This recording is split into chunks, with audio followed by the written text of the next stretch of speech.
la réponse à la troisième question, la réponse hebdomadaire à la troisième question.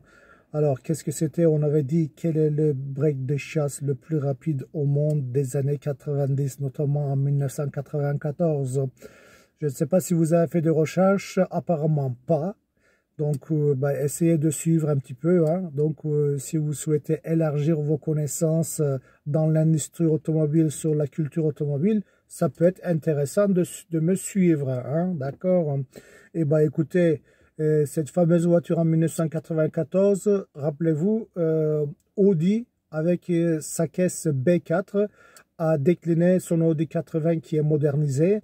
Et en 1994, ce B4 a rejoint une ville allemande pour une cure de vitamines. Cette ville s'appelle Zuffenhausen. Donc, l'une des sportives les plus emblématiques des années 90 rassemble furieusement à un break. Et dans une moindre mesure à une Porsche normale, c'est la RS2.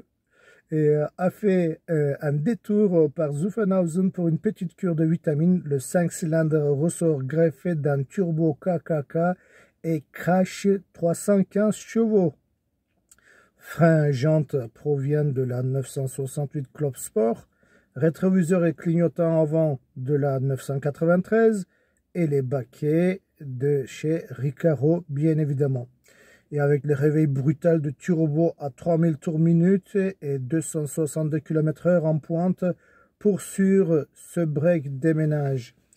Voici donc le break qui déménage, c'est la Audi RS2 qui a été commercialisée en 1994, 95 et 96. C'était la réponse à la question hebdomadaire numéro 3.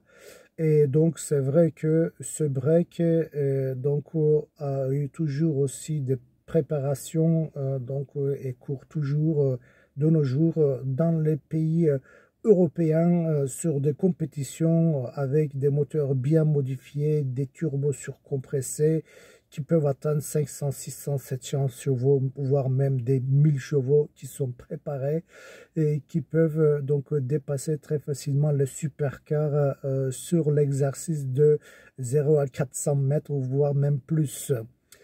Et nous passons maintenant à une autre voiture, à une autre marque allemande qui est Opel. On reste toujours en Allemagne. Opel en 1991 a développé avec une autre marque une voiture super puissante. Il s'agit de la Opel Omega A. Donc la question de la semaine va venir sur ce sujet-là.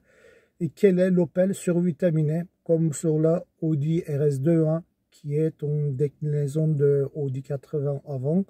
Donc, quelle est la voiture Opel Omega A, première série Opel, et qui a été modifiée et quelle est sa dénomination commerciale exacte? C'est la question de la semaine. Et pour vous donner un petit tuyau, il faut se retourner vers les années 1990 toujours, plus précisément en 1991, quelle est l'Opel Omega qui a été développée et fournit une voiture ultra sportive.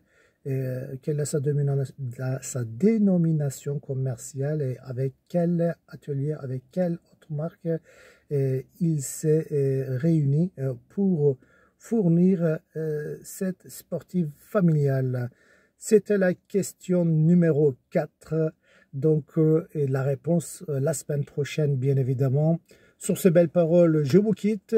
Et donc, feuilletez sur les différents magazines hein, et également aussi sur Internet, bien évidemment, pour essayer de trouver la réponse et élargir vos connaissances automobiles, votre culture automobile. Merci bien. À bientôt, à la semaine prochaine. Ciao, ciao.